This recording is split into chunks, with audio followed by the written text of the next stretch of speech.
Today's episode of The Sit Down with Scott Dion Brown is brought to you by Jennifer C. at HomeLifeCultureLink.com, Nino Simeka at MortgageGodfather.ca, and Jewelry Forever at JewelryForever.ca. Enjoy the show. Broadcasting live from Glenmore Record Studios in Toronto, this is The Sit Down with Scott Dion Brown, your Sunday morning talk show with interesting guests, live musical performances, and the most fun you can fit in your coffee cup.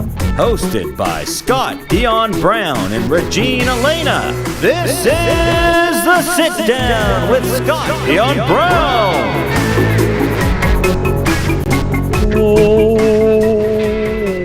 A beautiful morning. Although it's a little bit gray, actually, but I think it's probably still nice. And this time I went right up to the window and took a look because I wanted to know for sure. Is it actually overcast? And where I am, it appears to be. But good morning, ladies and gentlemen, and welcome to episode 140. 140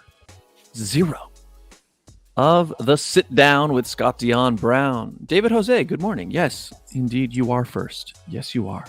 Hello to you all watching, tuning in, or listening, or whatever you're doing. Hello. Hope you're having a lovely evening, morning, wherever you are. I am Scott Dion Brown, your host, and I'm joined, as always, by the greatest co-host in all the galaxy, the one, the only... Regine Alaina. Happy Sunday, everyone. Is it really gloomy outside today? It looks a little gray. Yeah, I don't see any blue at all. It's just a big gray blanket, Regine. I think it's because of your sweater. I'm just kidding. I wore a sweater today. And you know what? Because yesterday, like I went for a walk and it was like not super hot. I wore a sweater yesterday outside, which I was kind of sad pretty about. Cool. Yeah, well, it's been raining all weekend. Nicole and I were supposed to do our virtual fundraiser for Stop Asian Hate Canada. But because of the weather and we were supposed to do the raffle outside, we decided let's just postpone it. So it gives all of our viewers another week to buy raffle tickets and support Stop Asian Hate Canada. So link is in the description. So you push back the deadline. So that's good. Yeah. So yeah, people can continue to donate. Yes. And it was something that we're like, should we push it back? Should we just do it on the day of?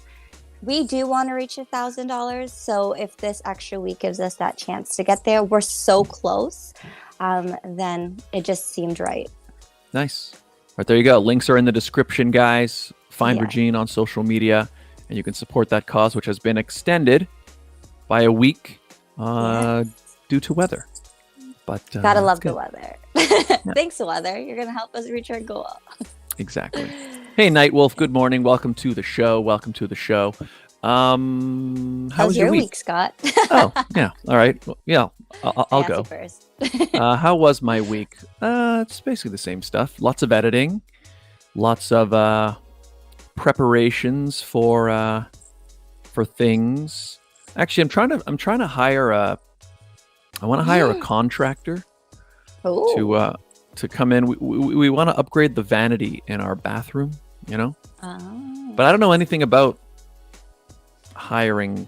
I've never had to hire a plumber before or anything like that. And in condos, it's special. They have to be they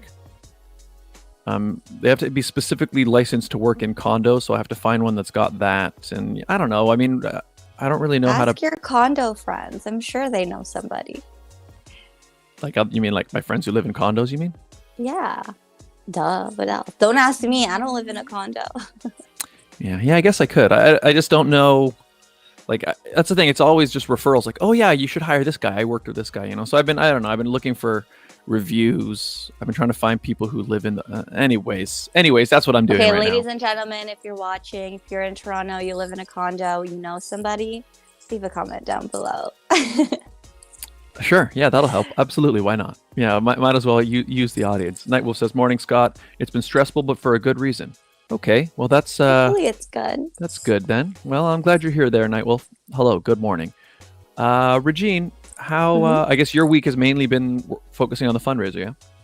Yes, pushing for more support, pushing, we've got 10 amazing sponsors, and they're all Asian-owned small businesses here in the Greater Toronto area. We actually have a bunch of the girls from Canada Galaxy who are coming to Toronto next month. So we have people from all over Canada who have supported, and even America, because some of the judges who are coming or maybe coming have also sent us some money as well to help us get to $1,000. So it's a nationwide support system that we have going, but it all goes to, again, a good cause, which is Stop Asian Hate Canada, which many of our viewers know that is my current platform. So awesome. Do it. Not just countrywide, continent-wide, Regine. Continent. It's gone international. It's gone international. Exactly. But you know who else has gone international? Is it our guests? Our guests. Yes. Yeah, nice. Well, then why it's so gloomy? Because our guests are in a gloomy area and they brought their weather our way. Oh, yeah, that's right. Yeah. Our guests today, ladies and gentlemen, are coming to us all the way from British Columbia. Mm-hmm.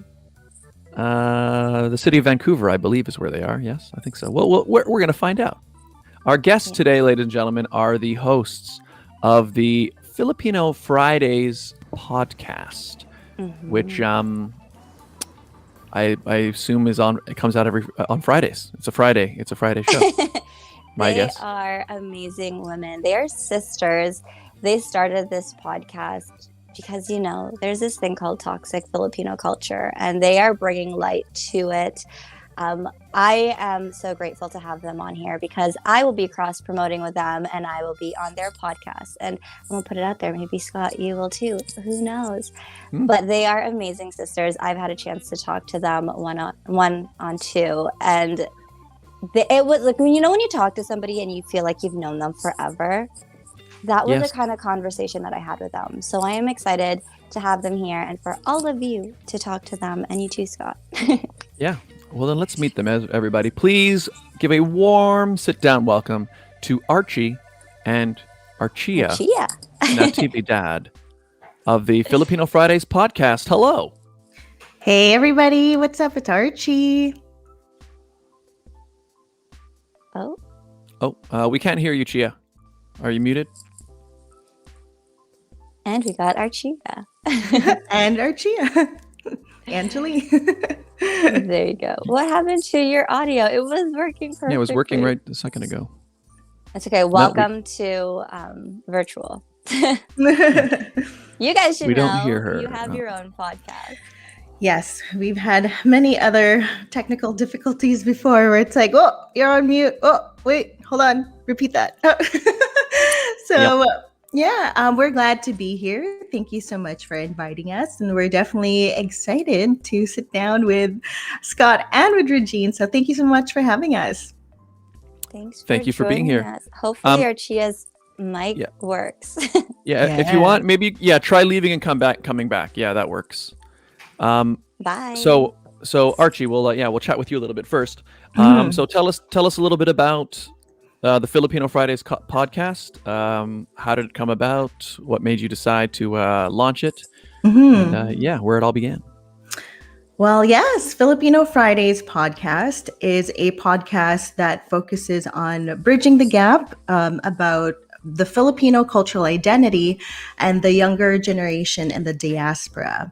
So how it all started was actually just over a meal. So my cousin and I had felt the impact of George Floyd's death, and seeing the Black Lives Matter movement, it caused us to ask the question, could we ever see our community actually be united in this type of movement, not only for our own people, but actually as allies?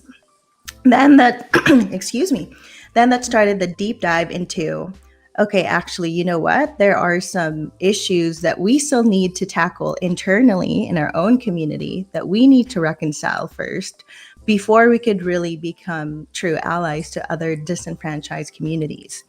So in the podcast, we do talk about some culturally sensitive topics in the Filipino culture, the Filipino experience. And just like what Regine mentioned, some of the topics that we brought up included toxic Filipino cultural traits. There are such things as body shaming and colorism that still exist in our community today, and there are still some forms of colonial, behaviors and influence, as well as internalized racism. So we need to really look inward, or at least we encourage our listeners to have really productive conversations, really critically analyze, why are things the way that they are within our culture, ask specific questions, and, bridge that conversation with your own families. That way, we can come to terms with how we can improve ourselves and also see better things for our community, and extend that with being a support for other communities like the Black community, the Indigenous community. So that is really how Filipino Fridays came about. And also with my cousin saying, Ate, do you want to start a podcast? So he was the person who really inspired the idea. And then my sister and I have now continued on with the show, and here we are. Yeah. Here you are. And speaking of your sister, Chia, can we hear you? Just let me see. Hello? I'm like, yes. Yay! Yes, you are there. Great, Hey, you made it. I did want to. We talked about it very briefly beforehand, but I did want to ask about. So your names are your Archie and Archia, which is I've never met. Well, I don't think have I met an Archie before? I'm not sure. I have. But I'm just curious about. Is there a story behind your names? They're similar. They seem to be related. What's the story What's the there? scoop? Yeah. Yeah, that came from the maternal side of our family. I guess it stemmed from our grandmother. Yeah, so all of our names either start with A or an R or an AR. So yeah, Archia, and then there's Archie Rose, and then there's another Archie Rose. There's a lot of us. Nice. Yeah. Archie Lynn's, Archie Ann's. Who else? Archie Ann. So is yeah. it like the It's- Maria but Archie? Yeah, kind of. Got it. It started changing and shifting because we started running out of names in our family to put together that was unique, that started with an Archie. So for myself, Archie Rose, that is actually for my two grandmothers' names, Archita and Rosita. So that came about Archie Rose. And so a lot of the other names in our cousins, they have some form of, honor to or homage to our grandparents. Our other cousin starts with an R, and his is Rod Edward from Rodolfo and Eduardo. So they definitely put a lot of thought in kind of continuing that in our mom's side of the line, and up until they ran out of names, and now they're called Andrew or Andrea. yeah. So the first Archie was the grandmother, Archita. Yes, that's right. Yes. I see. Yeah. And do you guys plan to, or are other people in your family, are you guys passing it on? Do you have any young Archies who are born already, or is that the plan, or what do you guys think? Not yet. There's going to be a new generation, and it sounds like it's gonna have to start from me now. When we in terms of the first cousins line, we're all pretty much set up with our names, and the next generation will start with me. And I do have a plan. Unfortunately, I won't have an Archie, but one of them will definitely have my grandma's name. Like Even if it's one a way or second another. name. Yeah. Yes, exactly. In that Are you going to stay with A's, or are you going to? Oh no, R's? okay, nice. Yeah. Yeah, I'm definitely. I already have my names picked out. Sorry to my husband. too. He has no say. Awesome. We all I have to draw feel- our names first now before all of us take it over. Yeah. All my cousins I was take gonna it say, I feel like with your husband or anyone's partner that comes into your family, once they meet all the cousins and realize that their names there's a pattern to it, I'm sure they're aware that their children will have a pattern to it. They're too. outnumbered. Exactly. It's an army. It comes cool. with the girl or the guy that they're with. Yep.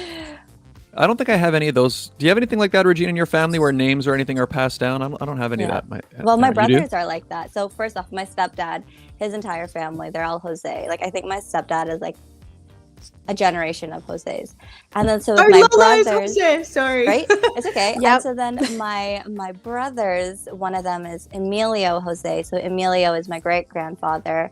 And then Jose is my other great grandfather. And then Romeo is my grandfather. And then the Jose in his name is from his grandfather. So it's all in the family. Aw, that's See. awesome. I think my girlfriend's family has some of that, but I don't think we have any. I don't think there's any particular names that we Start it, Scott. pass along. Yeah. Maybe. Start your own Name them a tradition. Michael or a Maria. Yeah, I mean, well, actually, wait, that's not totally true. There is a bit of that in that, like my middle name is my Lolo's first name. So, but I don't think there isn't there isn't this sort of like, I don't know if it's agreed upon, like, okay, this name we're going to pass this name, you know what I mean? Yeah, I think it was It just just like, happened. okay, yeah, it's like they were picking a name, so I yeah. like that. I think it's really sentimental. I'm a very sentimental person. So I think I love that. But the thing is I look at my grandparents' names and I was like, ooh, I don't know. Like, you got Adoracion, and I was like, I don't know how to twist that into modern day. Yeah. Well, it's like with my middle name, right? They like my grandfather's name was Dionisio. But my parents decided to, instead of naming me Scott Dionisio Brown, they just cut That's it in actually half. pretty sick, Yeah. And That they just would went, be okay, he'll go really with nice. Pretty Scott epic Dion name. Brown. right? I like it. Yeah, it's definitely. And then now in terms of like, once I started acting and stuff, I needed kind of like a public name. Like Scott Stage Dion Brown is very, I'm the only one. Yeah. Not on Well. TikTok. Yeah, Not on I know. TikTok. But that's just because they just stole it. Yeah, somebody stole my name on Someone TikTok. parked his name. Oh. No. Aw. Yeah, so that's why on TikTok I'm Scott Dion Brown official.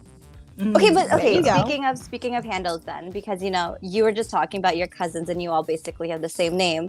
When it came to social media and coming up with your handles, were they already taken?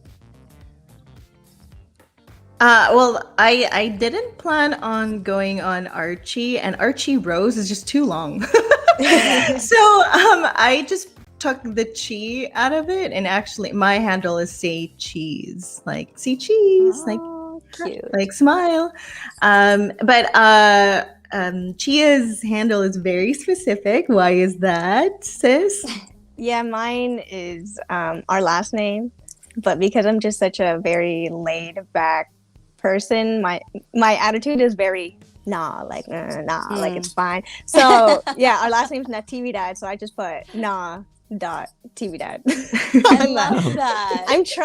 I wanted to get my first name as my username, but someone already took it. It's your cousins. Yeah. All right. It's tough to get. There's a few people who have that, right? Like on Twitter, but I think you really got to get in there early if you're gonna Yeah. grab that. Oh my god, Well, I mean- love how you're just like, nah. Nah. But on a different app, I have the same username for a lot of things.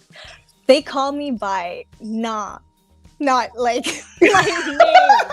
So every time I enter the app, or it's a streaming app. Hey, so every time I go on the app or someone streams, they're like, "Hey, Nah," and I'm like, That's not my name. Yeah. until they go to my profile and they see my They're like, name. oh, okay. They're like, okay, that cool, but sucks. it's rough. Well, that's the thing. That's the thing that happens now because everything is so much online, right? Is that the username you pick to a lot of people, that could be how they come to know you, right? And so, Yeah. so I guess if they see that first, I mean, Actually, wait, that is totally right. Brand.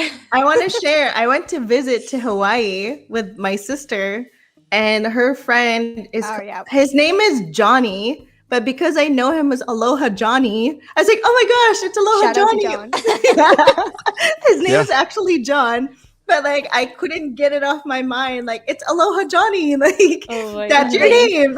yeah.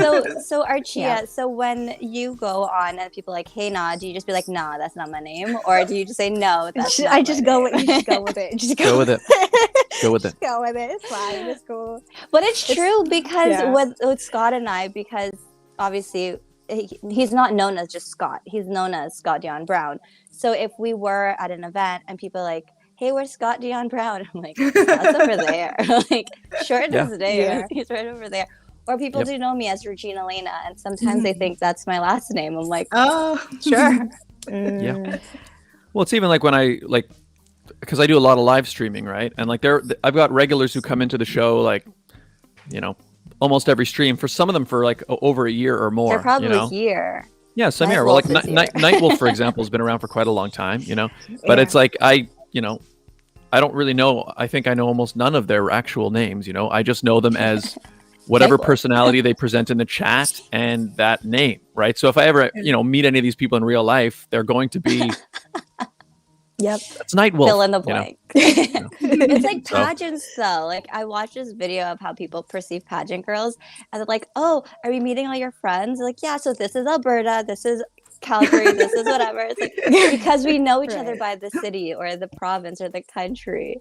I totally get that. Philippines.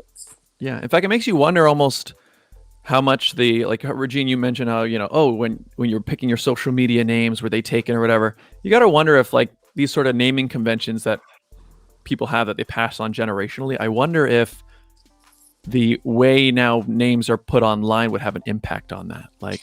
Oh, we got to give them a unique name. So That you're going to go somewhere else. So you're going to be like, when you name your children of the future, how are you going to name them? Are you Well- going to add the XX underscore? Scott Well, Dion that's- I Brown think that's already underscore? happening. Elon Musk. I don't even yeah, know with that. Elon Musk's son. I don't know his Yeah. Yeah, there's a bunch of numbers and symbols in there, right? I can't remember what he said. Then he was like, it's pronounced like this, and then it was a kind of a normal sounding name. But I remember he gave a whole bunch It's of George. Yeah. But yeah, I don't know. It's interesting to see because one thing about what we're in right now with all the social media is it's still fairly new. So I'm curious of like if things will sort of go back to how they were, or if like kind of going by your online name or your gamer tag will stick around, and how much more pervasive in the culture it would become. Because it's hard to know. And also like, because social media platforms change so much, right? So like one minute everybody's on Facebook, and suddenly they're on Twitter, now they're on TikTok. And so I don't know. I'm just curious to see how it's going to go. If it like, will it be something like, oh yeah, you know, like what if it's something like, oh yes, my grandfather had that at name, and he passed it on, and now I am now at, you know. Well, okay, I don't know if you guys remember like not Facebook, like Asian Avenue, where we're all, or your first Hotmail or MSN name. MSN. Oh my God, imagine if we cringe. went back to that and like we named our kids like AZN Cutie. Yo, but like the my Q and the sisters T. is just Yeah. yo. I don't even. So maybe that's enough. Like the fact that that's been around long enough, maybe that's enough evidence to be like, okay, maybe it's more like you become an adult maybe, and you're like, okay, I don't really want to go by that one anymore. So maybe. Why? You don't want to name your spell your name with numbers? Like the E is a 3 and the G is a 6. No? I remember Yo. like Baby Doll was a huge popular name. Oh, There's so many baby dolls. Baby doll. How many 43. baby dolls are Or there? if you're Filipino, it'd be like 143. flip something. Yeah. Flip whatever. Or Pinay something. Yeah. Oh my gosh. God. So We just went down that rabbit hole, guys. Yeah. So we'll see. I mean, but that's the thing. I don't know. It's interesting because now it's social media is more pervasive now than then.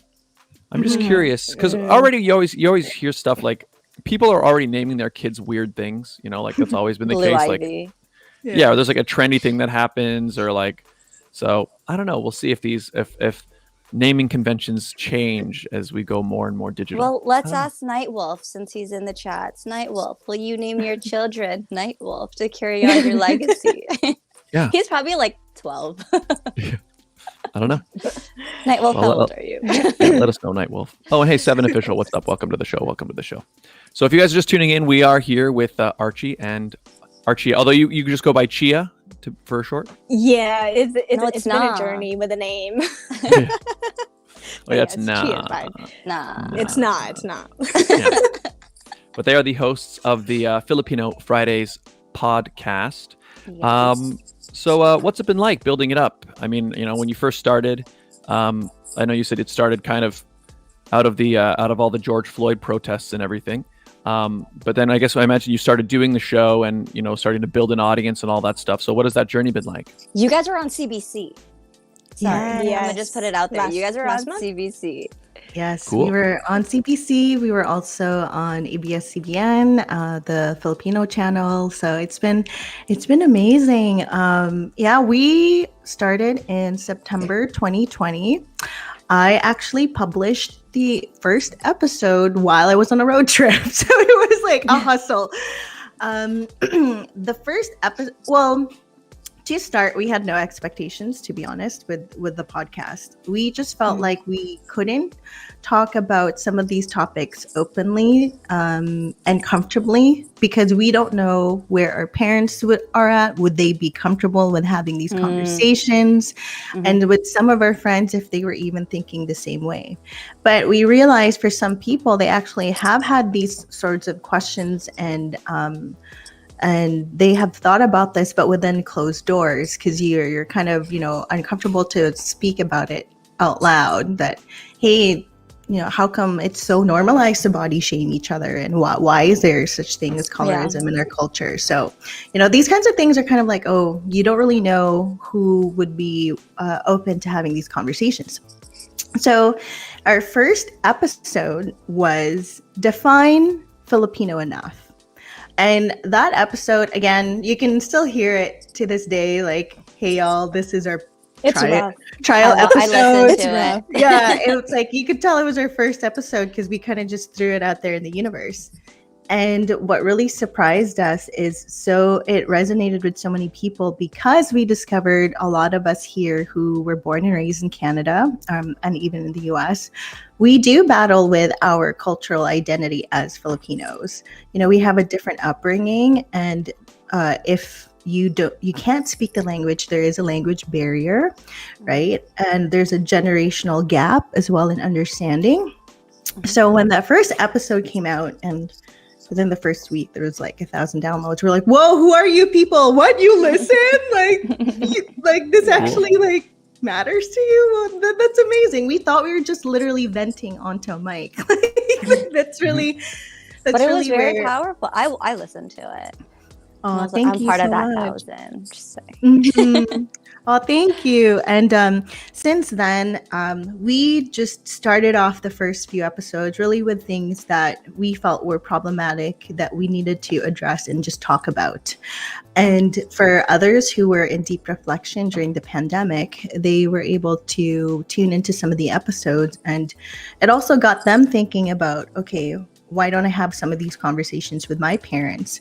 It's been so amazing because without expecting anything, we were able to kind of share the platform with others when it comes to asking questions like, hey, how come if you ask your dad, how come we don't see that side of the family? And like, why do we have a family feud? And that's because sometimes in Filipino families, feuds can be quite prevalent, and then they're disconnected, right? Their relationships are broken down. And so we just encourage just healthy conversations regarding our culture and things that are problematic that could be fixed. And we're hopeful that with this generation that we are speaking to, they are the ones that are critical thinkers. They are the ones that would approach it from a safe space. And it just encourages also the opportunity to bond with your older generation, with your like lolas and titas, and learning from them about their experiences from when they were growing up in the Philippines and how that fulfills and enriches your life, hearing their history. And then that makes you feel closer to your culture. And then also having really productive conversations about things that we need to unlearn due to the influence of generations of colonization. So I'm going to throw it over to Chia. How has it been for you, seeing how it's really resonated with other listeners? And yeah, what has the experience like for you ever since we published the first episode?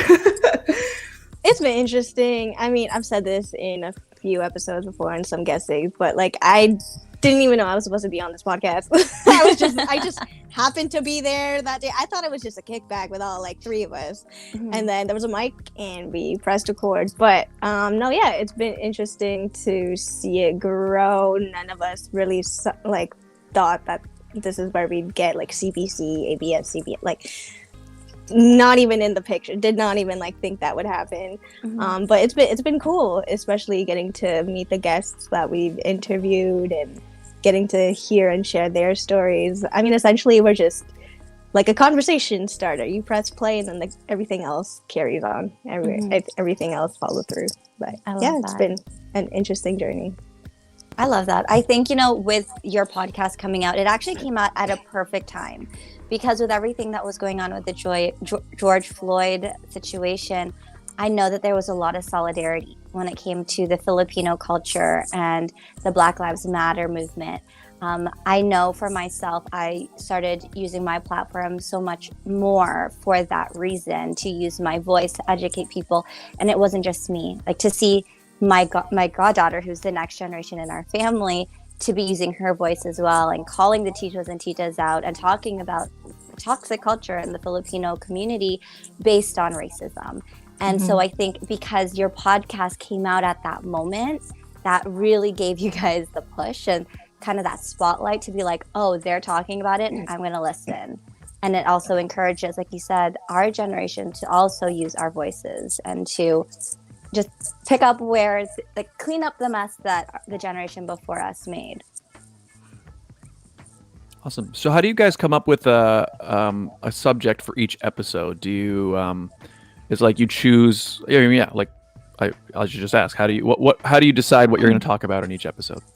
Sometimes they're actually submitted by listeners. They'll either send us a DM or they'll email us. One of them said, I'd love for you to talk more about LGBTQIA dating stories, because we had a dating episode. And so it's like, can you also touch on that? And we will, friends. We will. Don't you worry. I also crowdsource online, Facebook. There's, different Filipino groups. And I just look for the common thread that people vent about. And Pretty much.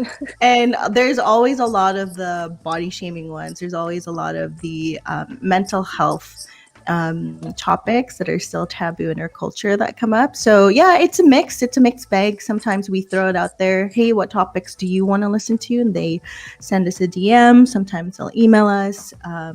Sometimes, if somebody knows somebody, they'll text us like, hey, would you guys do a topic on this? And part of it is also kind of scrounging the internet or Reddit or what Facebook and seeing what the common complaints or events our fellow Filipinos have.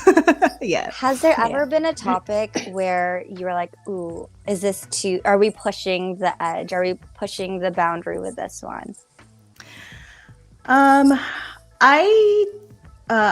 We have some topics in mind, but we've yet to actually record and publish them yet. We've slightly touched on the mental health part, but we haven't actually gotten to do a deep dive on that.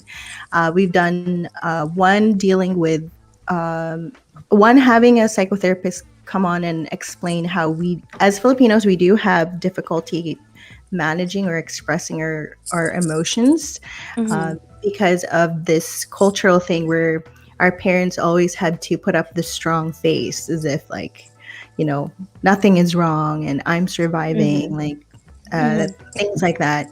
I'm sure there are going to be a couple of topics that's really going to push it, even for our own comfort levels. So it's coming, but I'll leave it for when they publish. I think the one that's like borderline, like almost like that would be can Filipinos get along?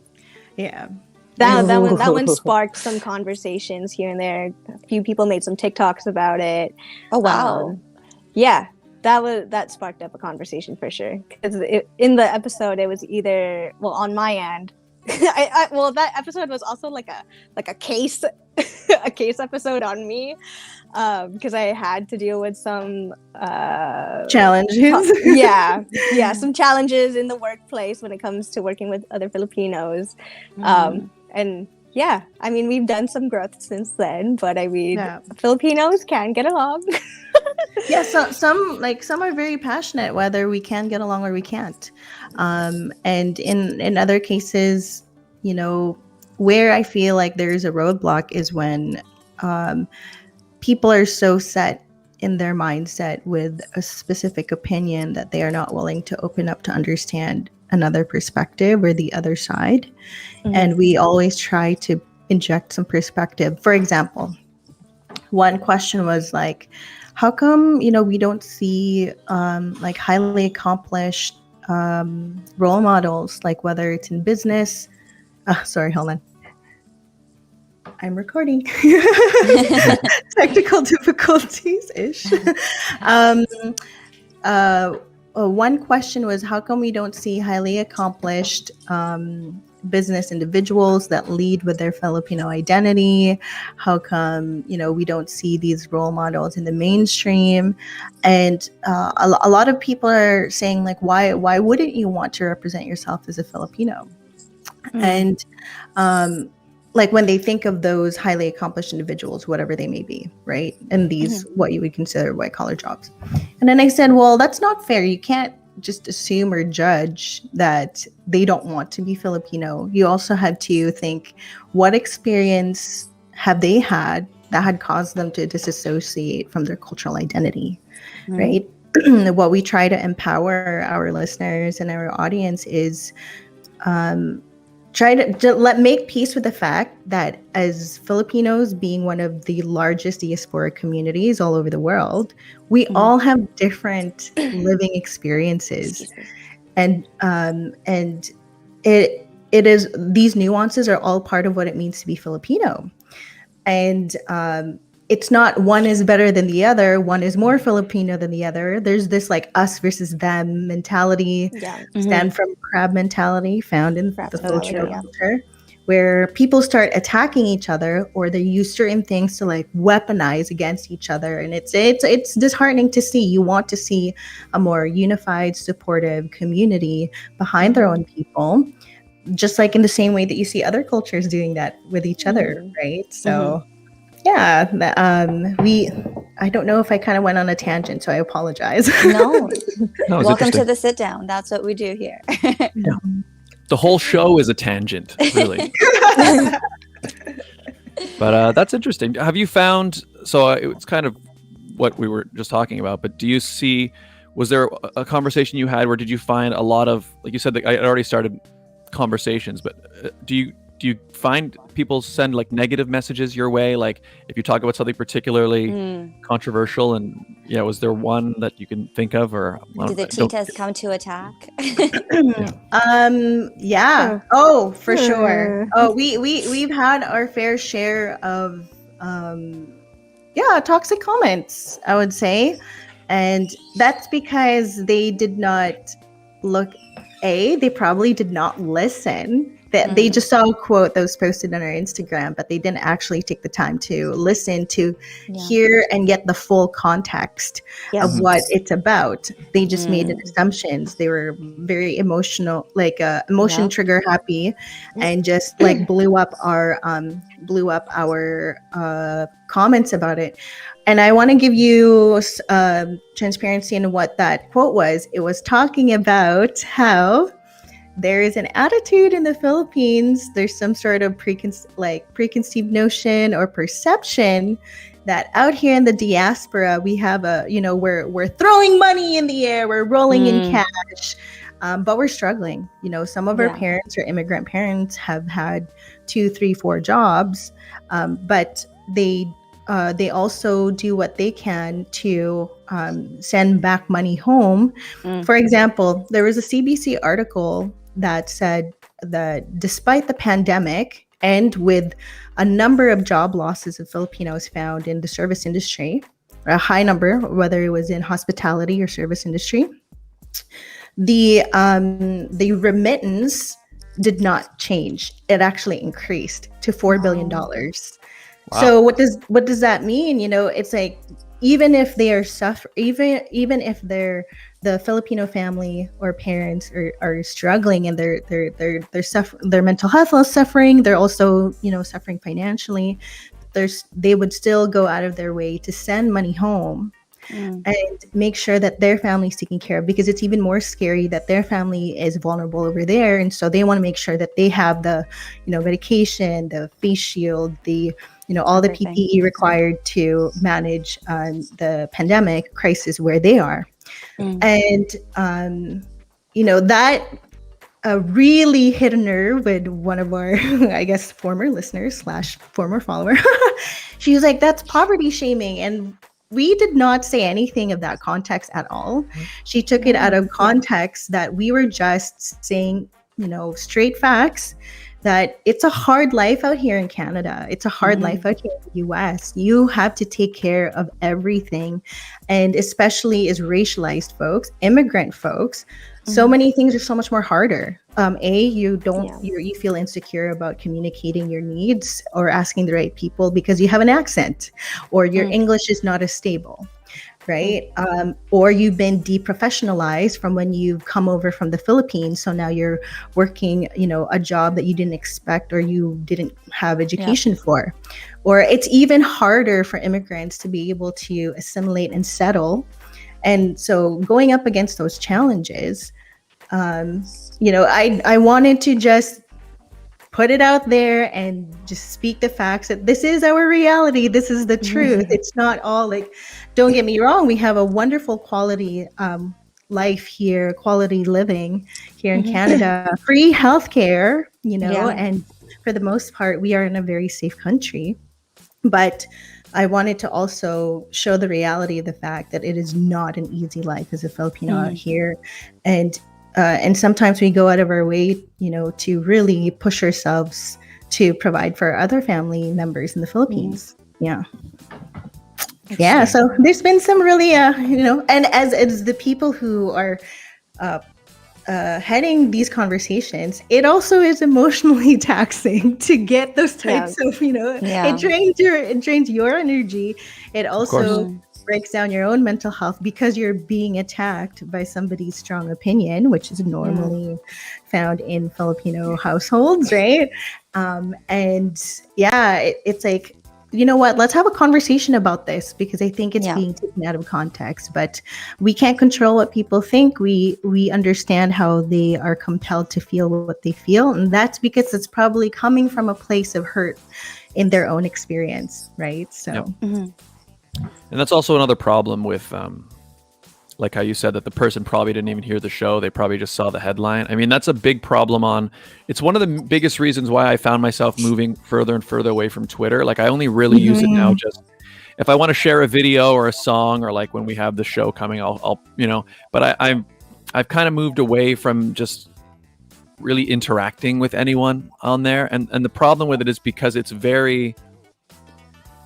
it kind of encourages that very reactionary attitude, and I think you just straight advice to anybody listening. Okay. If you feel you need to respond to something, like let's say you see like a news article or, the subject of a podcast, 100% of the time, do not respond until you've read the whole article or listened to the podcast. You know what I mean? Like if you're going to give a response based on the headline, you're doing something wrong.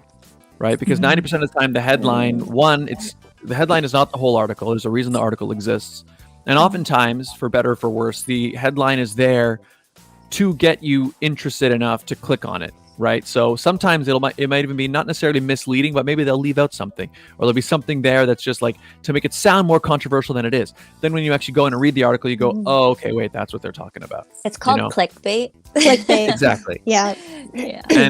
And I think a lot of people on Twitter, and I only see Facebook too. Actually, Facebook might even be worse. I'm almost never on Facebook, but same idea. It's just like, read the article so you know what people are talking about before. I mean, because it's funny, like I try to even tell myself, don't read the comments. But sometimes I just like, when I see a headline and I read the article, then I go down, I want to see like, what are people saying? And it's usually just a fun game of like, let's see who read the article. And inevitably there's like a whole bunch of responses that it's just, okay, so this person didn't read the article. This person read the headline and decided to go on a rant about why the headline was so silly. And then you read the article, it's like everything you're saying was addressed in the article, but that's fine. This person's already moved on. And the worst part is that when you do something like that, you're actually making everything worse, because you are now, when you choose to respond to something or retweet and say your thing, somebody else is going to come along and see your reaction, and they're just going to react to your reaction. Meanwhile, your reaction is wrong because you're only going with partial information, So every time you do that, every time you emotionally respond to something without really looking at what you're actually responding to, you're actually making the entire discourse worse. So read the article before you respond to it. Yeah. Or listen to the podcast or whatever. And just to echo what Scott said, sorry, I don't mean to interrupt. It's okay. I think people especially with social media, everything is so instant. And so people kind of react instantly. It's like, hold on, everybody, slow down, take a breath, right? Yeah. Pace yourself, like consume the information, and then you can make, an informed decision and informed reaction, right? Educate yourself rather than like, okay, I'm going to trigger this comment, right? Drop this bomb right now. So breathe, everybody. But it's also it is a little bit harder. I understand for Filipino Fridays why it can get a little taxing, because unfortunately the Filipinos are known to be cyberbullies on Facebook. They're passionate. There's then, you can say passionate in the nice way, but I'll be honest, they are cyberbullies. They are keyboard warriors where they feel that they can say anything about anyone because, one, sometimes they don't understand Tagalog, but then they don't realize it gets translated anyway. And two, they just feel this power on the internet to just say whatever they want. And as someone like you both who are now reading these comments and are getting attacked for it, that's not fair. Be nice, people. Come on. We understand this work is not easy work. Like, these are really uncomfortable, sensitive topics. So it really has to be to start you set up your mind frame in a healthy way to know that there's going to be resistance, and then just calmly approach whatever that topic is going to be. Yeah. And also, I think it's probably worth saying, I mean, like, I know you said like Filipinos can be cyberbullies, but I'm pretty sure, like, I think any community, pretty much any community online where there are people who decided to unite under something, you know, and again, whether it's a cultural identity or a ethnic identity or, your favorite TV series or a fandom. Fandoms in general are known for being incredibly toxic places, right? Like, if you say like K-pop. Exactly, anything, any of them, right? Like, that's why I'm almost hesitant to even, I'm almost just hesitant to even want to single any of them out, because I just find people, if they find themselves really identifying with something, and it doesn't even matter what it is, it just, once you kind of have made this decision that, this is what I am, this is what, you know what I mean?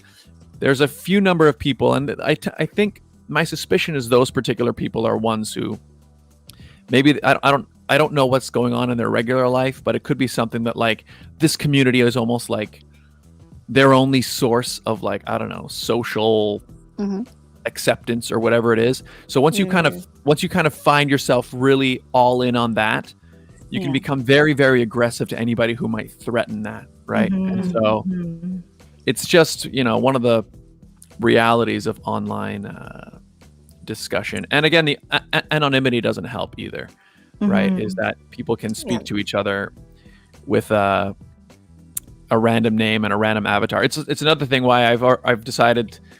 I mean, again, I never really did get involved in much discussion, but one thing I have kind of understood now is, like, I would never get into any kind of debate or discussion, say on Twitter or with somebody who has a random name or a random avatar, because right away we're not playing the same game, right? Like, when I'm online, my picture and my face, like, it's me. So you're speaking with a real person. Yeah. Whereas that person is speaking, I don't know anything about them. They could go anywhere, and the thing is, they don't have any of the, I want to say, I don't know, social consequences that a person who's showing their face, and that person, they probably wouldn't feel the freedom to say all the things that they're saying if their name and face were put to it. So it's just But speaking of names and faces, Scott, there are some important names and faces that we need to talk about. Our advertisers? Yes, it's been an hour. Yeah, we've been going for an hour. Wow. Okay, let's do our ad break, because we usually try to do that at the 30-minute mark. And here we are. The conversation got so in-depth. Sorry, I didn't mean to, like, interject. No, it's all good. It's great. That's exactly what we needed to happen. Ladies and gentlemen, today's very engaging episode of The Sit Down was brought to you by some very important names and faces, right, Regine? Yes, it was. Yes, they are our advertisers, ladies and gentlemen. Hey, Regine. Yes, Scott. Do you want to find out what your home is really worth? Maybe. Are you buying, selling, investing, or renting a home? Potentially. Well, lucky day then. Jennifer C., Realtor at Home Life Culture Link, is here to help. Call or text Jennifer today at 647-403-8887. Don't deal with just anyone. Speak to a professional. Jennifer C. at Home Life Culture Link. To see her current listings, visit homelifeculturelink.com. The Mortgage Godfather is here to give you advice with any mortgage needs you may have, and he will shop to find you the best mortgage. Nino Saimeka, mortgage agent. He'll give you an offer you can't refuse. Find out more at mortgagegodfather.ca or call 905-604-6955.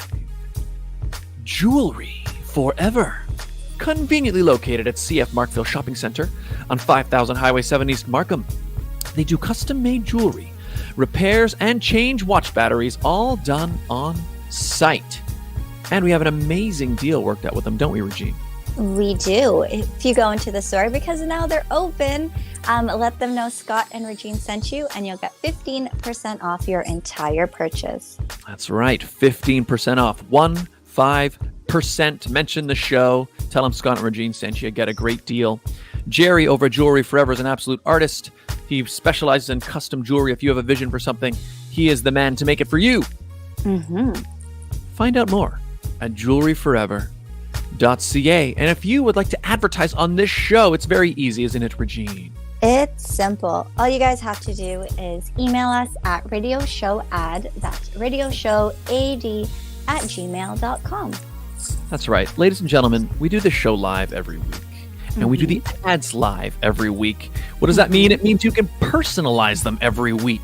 Do you have an event, a sale, something happening at a particular time or particular place? You let us know. We let your potential client base know in real time. It's a great way to build a relationship with a new potential client base. So get in touch. Radio Show Ad. radioshowad@gmail.com. And we're back. Hello, everybody. If you're just tuning in, we are here with Archie and Archia Natividad of the Filipino Fridays Podcast, and having some interesting chats. So what was it like? So like you said, you started the thing with very little expectations, and then suddenly you realize you've struck a nerve or several nerves, So what was it like? How did you end up on, ABS-CBN and CBC? And how did that happen? Nah, Natividad, do you want to add that? Would you like me to answer? No. No. Fortunately, through word of mouth, I would say that is how we got to get in touch with being featured on CBC. So for a lot of people who are tuning into podcasts, or a lot of listeners who enjoy podcasts, they are looking for Filipino content, and their whatever episode that might be, it ended up in the hands of one of the CBC producers who is Filipino. And leading up to June's Filipino Heritage Month here in Canada, he was really passionate to pitch a series highlighting different Filipino stories here in our city, in Vancouver. And so, he just decided to also just take a shot and pitch his ideas.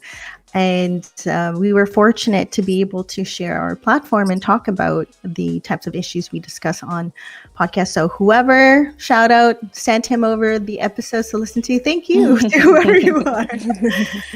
Yes. Same thing with ABS-CBN, the Filipino channel.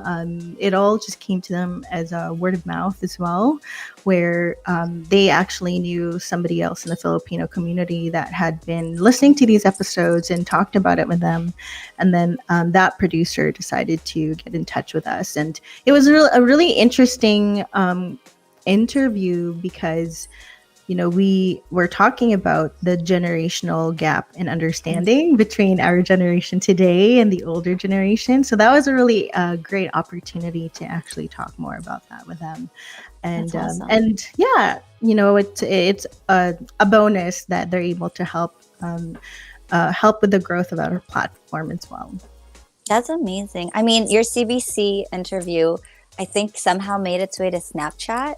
And my fiance saw it in one of those, how they on Snapchat, they have those articles or stories, whatever. Yeah, so I guess he came across it and then sent it to me. And at that point, I already knew who you were. I was like, all right, thanks. But the fact that it made its way to Snapchat, I was like, whoa, okay.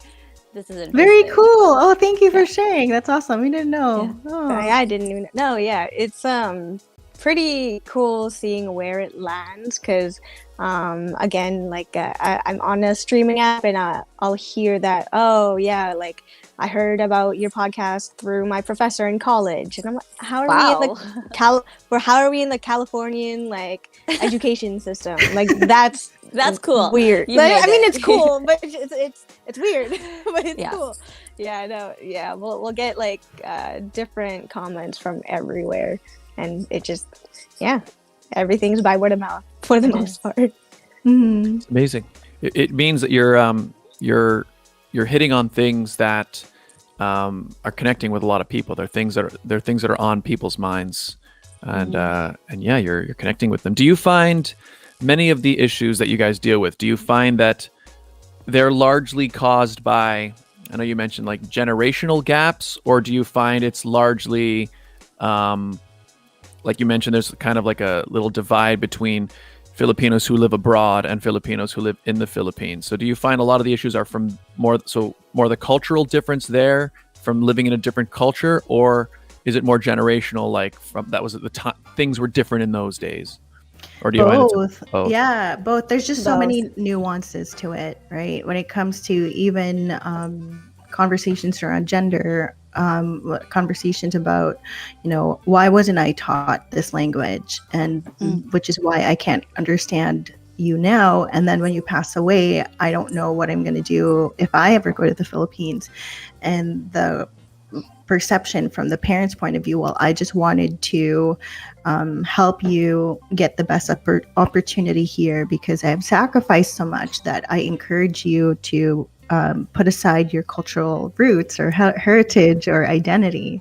So there's so many different layers to it, honestly. And it impacts everybody in different ways, right? So whether it's somebody who is someone who was born and raised or second gen, third, fourth here, and our upbringing is more so Canadian, right? Or American. And our way of thinking and our way of upbringing and the way that we understand how the world works today is different than what our parents are. And then now it's like, okay, well, why is that different? And then the generational colonial influence that has caused many of us to just diminish our Filipino selves. And why is that? Why is there that type of Filipino stereotype? So it's so many different layers and nuances and experiences, and what I'd like to come to the root of it is at some point or another it becomes a painful or traumatic experience to acknowledge. And so as Filipinos who feel deeply, one form or another, whatever that disconnection may be or whatever that threat may be, it's something that has caused them pain. It's something of an traumatic experience.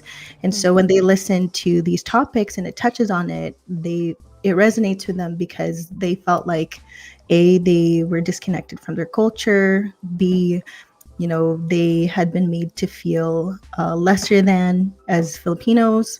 C, they felt misunderstood by their parents. And then D, the struggle with having to come to understand them, right? And not knowing what their history is like because of this strong, saving face attitude that our parents embody. So so many different nuances to it, honestly. And at one point or another, we have hit a topic that a lot of people feel like is close to them. I don't mean to get so serious. I'm sorry. It's like so serious for a Sunday morning. I apologize, friends. Yeah, no, I like it. I think it's very interesting, and yeah, it's awesome. I just think it's very cool that you've clearly. I mean, even hearing you talk about it, like I'm interested in hearing about it, and I don't know. I can see why it's something that's touching on a lot of people because it's so many people have very, very different experiences, and because there are so many Filipinos spread out across the world. You're going to have a huge diversity of experiences and opinions and just the way a person is shaped based on where they happen to live or where they were born. So it's going to be very different.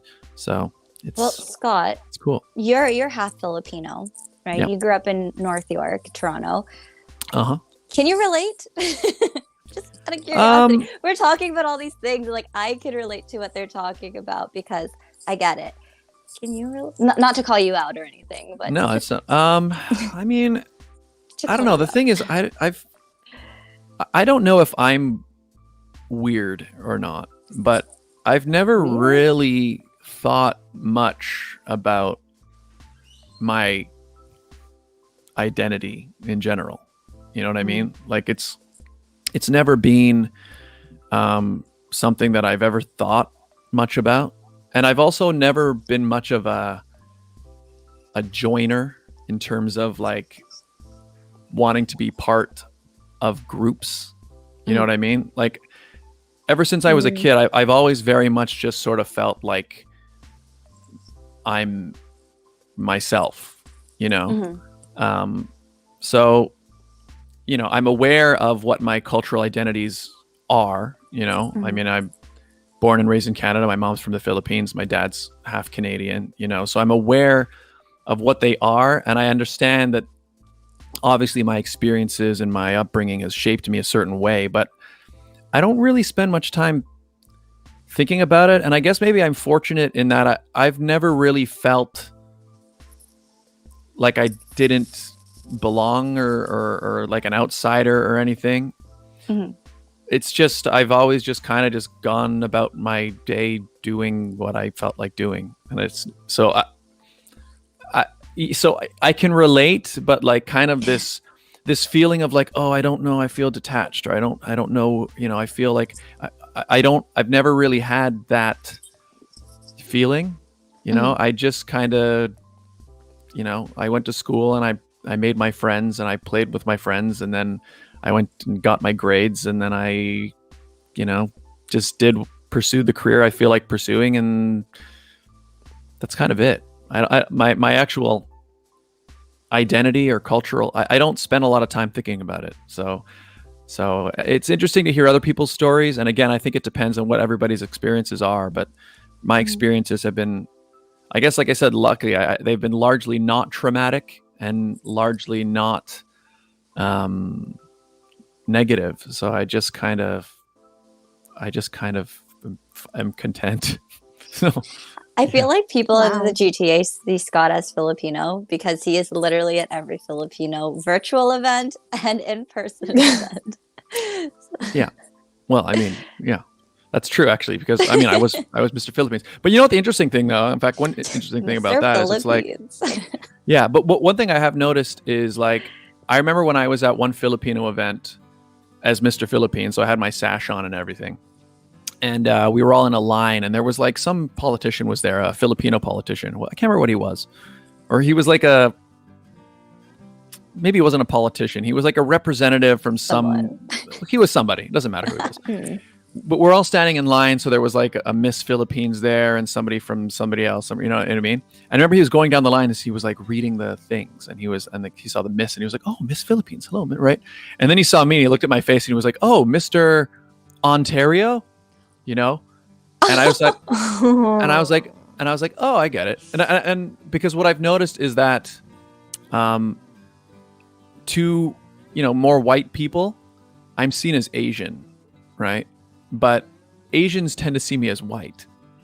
So that's kind of an interesting thing. But the thing is, since I was a little kid, I never really looked like anyone, right? But I was also fortunate in my upbringing in that my particular school was very multi-ethnic. So like nobody looked like anyone, right? So from a very young age, my view of people was that people just look different, you know? And again, because I was born, like I went to school at 3 years old. So literally my first friends were all different races, but we all had the same culture because we're all born and raised in, you know, we're all North Toronto kids, you know? So that's why growing up, I didn't have any weird hangups about that, oh, I look different from everyone else, because everybody looked different from everyone else, you know? So I think that kind of planted the seed early on in that I just felt like me, and I don't feel weird about how I look because I'm used to just seeing all sorts of people around. And so, but it has been something that I've noticed in that, Asians tend to see me as white and whites tend to see me as Asian. What if you're casting because you're an actor? That's an interesting one. I mean, the thing that right now we're going through in terms of casting is like, you get a lot of casting calls that it's like diverse applicants only, right? And diverse applicant only means like just non-white, right? And so I think in terms of acting, it's probably been a benefit in terms of what my ethnicity, at least now. I mean, I don't think it was necessarily the case 10, 20 years ago. You know, I speak to some actors who are older than me, who, you know, they had a very different experience or maybe are still dealing with a different experience. But the thing we're going through right now, there's a big diversity push. And so I'm kind of involved in part of that, I guess. So I just want to add to that. We recently had a talent manager come on to our show, and he mentioned that Lou Diamond Phillips said, you know, this push for diversity on the screen like happened like 35 years like behind. And being as one of the, you know, he's also a mixed Filipino, right? Lou Diamond Phillips. And so in his time, it was such an uphill battle, like what you mentioned, like maybe in the last few years, that's really where the shift has come. But he mentioned, you know, now like the way that the world looks is full of, you know, diverse backgrounds. And so for our screens to now have this push, it's amazing. But he was like, wow, like this really was like 35 years overdue from what our world or reality looks like. Yep, That's true. Yeah, I mean, that's the thing. I feel like I'm glad it is finally catching up, because you're right in terms of like, if you're creating a scene set on, say, like a subway in like a major metropolitan city in North America, right, Toronto or New York or whatever, it would not be realistic if you didn't have a wide variety of people on that train. Because anybody who's ever gotten on a train in Toronto or Vancouver or, it's never just one type of person. It's just not what it is, you know? And so, you know, I think it's a good thing that the push is happening. I mean, I do get annoyed a little bit when I feel like sometimes the push feels almost artificial. Like I don't like when there's this, like, I don't like the idea that when a new show comes out and they show the cast, there are people who will like literally just count the ethnicities in the cast and go, oh, how come you don't have one of these people? As if like they should be going through a checklist when they do their casting, you know? I've never liked that. For me, that colored person. Yeah, and I don't like, because now it feels like there are some people that's what they actually want. Like they're almost like, wait, do you actually like the show, or are you just happy that it hits the diversity points that you feel like it needs to have, right? That bugs me. I've never liked that, and I actually think in the long run that hurts people who are non-white, because if you create this environment where you're like, oh, well, we have to make sure we cast this number of this color, then suddenly you're going to have people who watch the show and go, oh, okay, well, these people are only in it because they needed some, you know what I mean? So I think in the long run, it actually makes it worse for everybody.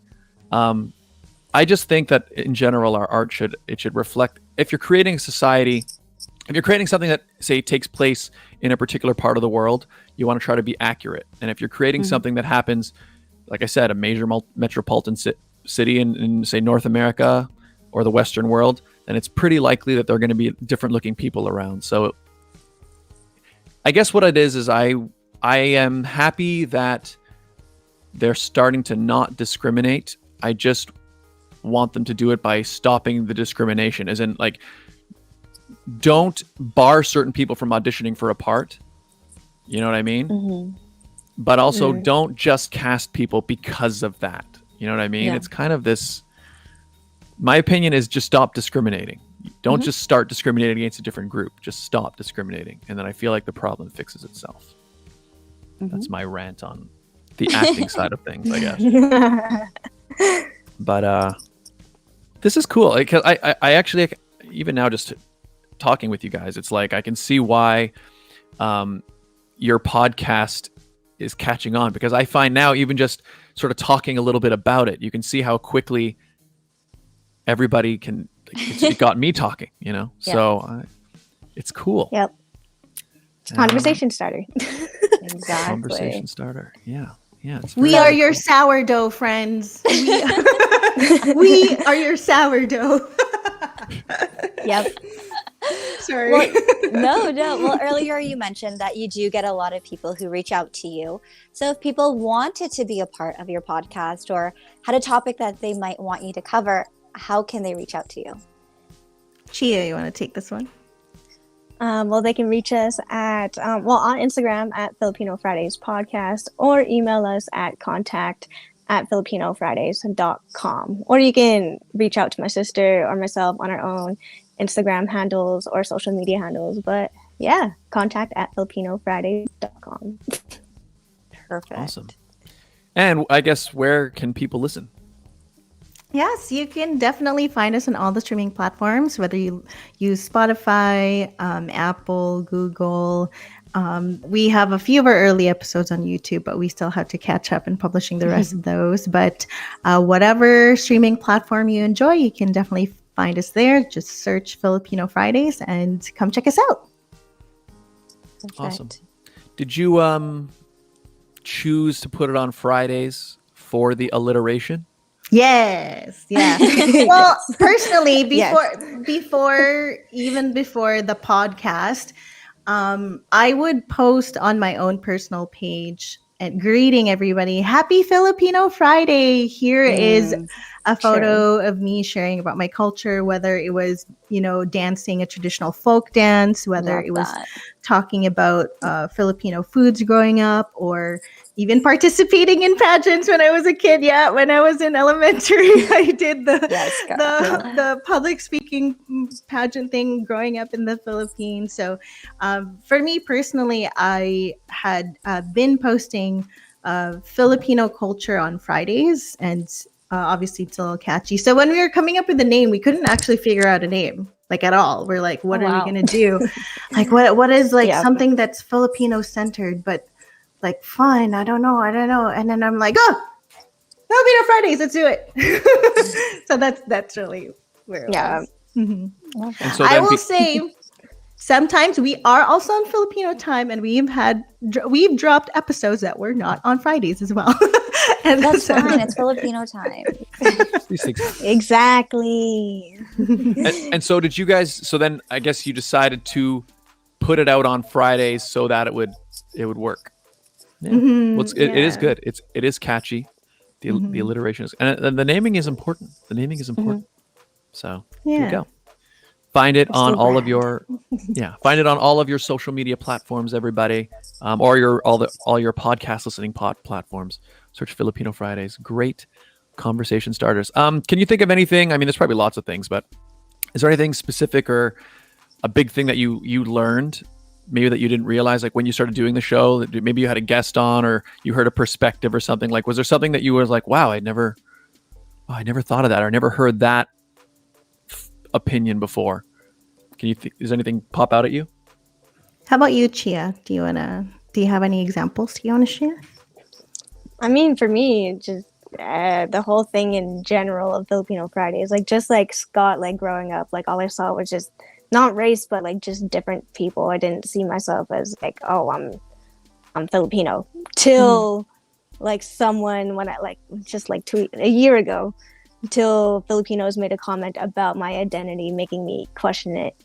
So yeah, it just in general, Filipino Fridays got me more connected to my roots and my identity, and as well as other like resources such as One Down Media or TFL Podcast or any other Filipino outlet out there to just all in all, the experience of just being a part of Filipino Fridays got me more thinking about who I am in general, not just a specific person or anyone, just the whole package and the whole experience with it is just, okay, so this is who I am, or like this is who my ancestors were.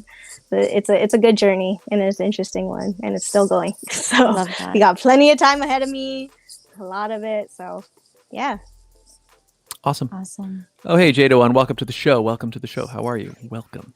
Hit the like button, by the way, everybody, if you haven't yet. Hit those likes, hit those subscribes. Well, we've been going for, what is this, hour and 20 minutes. Pretty good. This shot by. It did. Well, I can't believe the first Pretty hour. fast. The first hour was like, I mean, I imagine you must find that happens on your show as well. Because I do find like some of my favorite episodes of this show that we've done are ones where The longest ones. well, yeah, but it's even just Oh, like yeah. you don't even suddenly you hit a point when you're just talking and then the time just goes and suddenly you look down, you're like, whoa, how long have we been going? So I've got to imagine, yeah. I love What it. Yeah, it's true connection live, friends. Well, I told you Exactly. guys at the Yep. beginning of the show when I first met the two of you, and we talked about it too in our first meet, that we just talked as if we've known each other our whole lives and we're just catching up. Mhm. Welcome to the gang, Scott. Okay. Hey, Yeah. let's sit down. Actually, do you guys find, because it's funny how Regine said that, because you know what that reminds me of, like one thing I noticed about my mom, for example, is when she would meet, like say I was at the grocery store or something with her, or like it doesn't even matter where. I remember like when she would like bump into another Filipino, the two of them would just immediately start talking, and they would start talking for like a while, like they like almost like they know each other. Yep. And like, so now, Regine, when you mentioned that, I was just like, oh, that kind of reminds me of that experience. Is that something? Is that like a fairly My Filipino mom thing does to happen? the same thing too. Same thing. We turned Yeah, into okay. our moms. We end up trying to say goodbye for hours. And it's worse when you're a kid, right? Because as you're a kid, you're just standing there being like, I just want to go home. Like, can we like? Yeah. I'm like holding her hand, and I'm like, can we go now? But you know, it's something I'm used to. So we You're at kind of- Superstory. Haven't even checked out yet. yeah. yeah, and it took an extra hour to check out. Yeah, we Yeah. laugh about this when we have family parties. We're like, okay, our mom's gonna take another Yeah. 2 hours. Like, she's like, okay, we're gonna go. No, you're not. Like, well, we're just Exactly. gonna- You're like, well, just wait here. You tell us when you're really. Just make another plate. If you're at the party, just make another plate. Yeah. Exactly, Yep. because she says we're going, but then she walks to the table and starts packing food, and then and they then start talking some more. Yeah. start talking, or they Yep. see someone that they hadn't spoken to that much, and then they start talking. Yeah. Yeah. I know my mom's watching. I'm not calling you out, Mom. I love it. I'm the same way now, so don't worry. Yeah, apparently, yeah, that's the thing. Yeah, like you just said, Regine. Now we understand exactly what was going on there. It's funny. I just remember being a kid. I was like, "Why? Then why'd you tell me to? Why did I put my shoes on? Why did I have my jacket?" You know. Yeah. I Anyway, could have been playing still. Yeah. Love it. well, this was great, guys. This was a lot of fun. It was. Yeah, thank you guys for being our guests. And so I guess Podcast we usually crossover. podcast crossover, exactly. Before we Swap. say goodbye one more time, just plug any social media and all the stuff, like where people find the show, all that stuff, and then we can wrap things up. Yes, definitely. Hey, everybody, it's Archie and Chia from Filipino Fridays. Thank you so much for joining us. You can find us on all the streaming platform for wherever you enjoy your podcasts, whether it's Spotify, Apple, Google, etc. You can find us there. You can also find us on Instagram at Filipino Fridays Podcast. And for you Vancouver locals who tune into the show, you can also catch us on CITR 101.9 FM every Monday at 11 a.m. So thank you so much, Scott, Regine, for having us on the show. So happy. We had so much fun. Thank you. Salamat. Yeah, thank you guys, thank you guys for being so here. welcome. Regine, where can people find you? You guys can find me on Instagram, Facebook, and Twitter at It's Regine Alaina. Actually, I take that back. Don't go on Twitter because I don't really use it. You can also find me here on YouTube on my channel for The Pageant Sit Down every Monday and Wednesdays at 7:30 p.m. Eastern Standard Time. We hit 50 episodes this week. It's so weird to say. Milestones. We hit 50 Hey. episodes this week. So I'm really excited for that. If you're a pageant fan or want to know what the heck a pageant is, watch it. If you're one of Scott's viewers, watch his interview because I got Scott's intake on pageantry as well. And if you want to continue my journey as the reigning Ms. Galaxy Canada, there is less than 40 days left of my reign. So make sure you check out my Instagram and Facebook at Ms. MS Galaxy Canada. Scott, where can people find you? You can find me right here where you're watching this very video. YouTube.com/Scott Dion Brown. I'm also on Twitch and DLive, although YouTube is the main streaming platform. YouTube.com/Scott Dion Brown. Hit that like button, hit that subscribe button if you haven't yet. You can also find me here, Instagram and Twitter at Scott Dion Brown, as well as on TikTok at Scott Dion Brown Official. J21 asks, when are we going to play Among Us? Thursday. We're going to play some Among Us. That's right. There are a lot of gaming streams on this channel. Monday to Friday, we play video games, different games, Brawlhalla, Minecraft, Genshin Impact at the moment, and Among Us is another one. So subscribe. There's also a lot of other type of content, songs, vlogs, unboxing videos. We do it all. Watch his latest cover. You do realize, Scott, I can no longer listen to that song. I'm sorry. You overkilled it. No, you didn't overkill it. You didn't overkill it. Maybe I overwatched it. It's my latest music video, guys. Back here, here's a picture of it. There it is right there, people. All by myself, the rock version. Find it on my channel. It is my latest music video. Expedia for the inspiration. That's true. It was literally that Expedia commercial that I kept saying over and over again. And I don't even really like the commercial, but it got the song stuck in my head. Yeah. So I was like, all right, I'm doing a version of it. I'm doing it. And it was a great one. Thanks. Yeah, it was fun. All right. Well, everybody, thank you guys so much for tuning in. Once again, smash like, boop the like button, boop. And Archie and Archia, thank you guys so much. Thank you so much for having us. Salamat. Salamat.